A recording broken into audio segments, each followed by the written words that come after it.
नमस्कार। चलिए आज वक्त में थोड़ा पीछे चलते हैं, लगभग 500 साल पीछे 15वीं सदी के भारत में।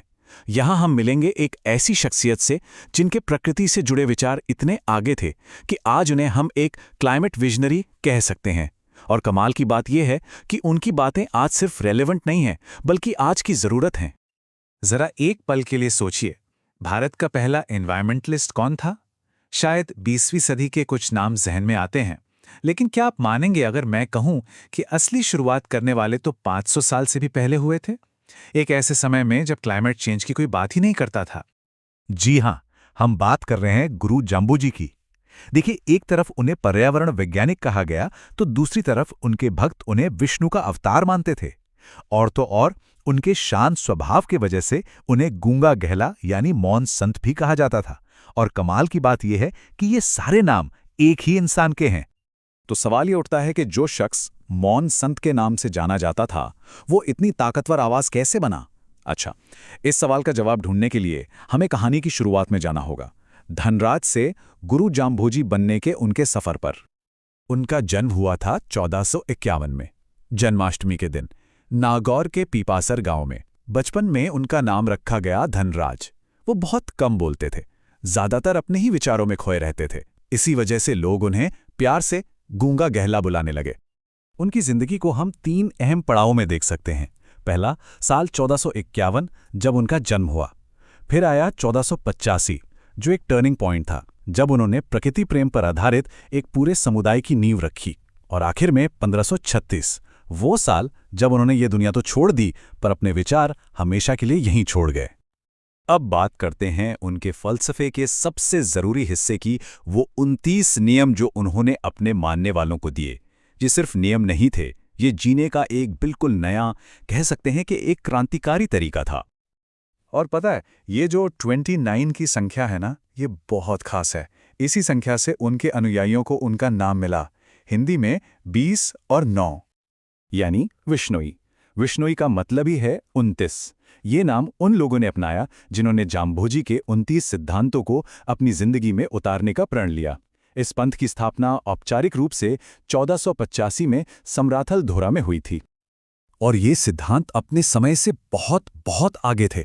सोचिए जरा, 15वीं सदी में उन्होंने हरे पेड़ों को काटने और जानवरों को मारने पर पूरी तरह से पाबंदी लगा दी। उन्होंने विधवा पुनर्विवाह की बात की, जो उस दौर में एक बहुत ही रैडिकल सोच थी। यहां तक कि नीले कपड़े पहनने पर भी रोक लगा दी। और पता है क्यों? क्योंकि तब नील का रंग बनाने के लिए बहुत सारे पेड़ पौधों को काटना पड़ता था। ये एक लाइन उनके पूरे दर्शन को बयां कर देती है। सिर साटे रूख रहे तो भी सस्तो जान। इसका सीधा सा मतलब है कि अगर एक पेड़ को बचाने के लिए किसी को अपना सिर भी देना पड़े, तो भी ये सौदा सस्ता है। प्रकृति के लिए इससे बड़ा समर्पण और क्या हो सकता है? बिश्नोई समुदाय के लिए 2 चीजें खास तौर पर पवित्र हैं। एक तो खेजड़ी का पेड़, जो रेगिस्तान में जिंदगी देता है, और दूसरा काला हिरण। ये सिर्फ पेड़ पौधे या जानवर नहीं हैं, ये उनकी आस्था के प्रतीक हैं, जिनकी रक्षा वो अपनी जान देकर भी करते हैं।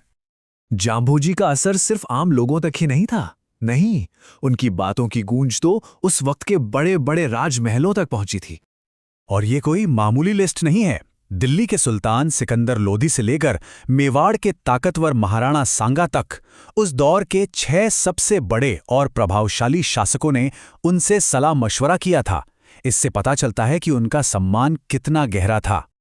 इसका एक बड़ा ही जबरदस्त उदाहरण सिकंदर लोधी का है।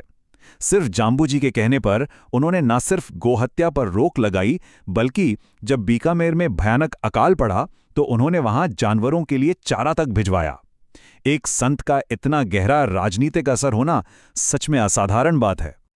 जाम्भोजी 1536 में इस दुनिया से चले गए, लेकिन उनकी असली विरासत गुजरे हुए कल में नहीं है।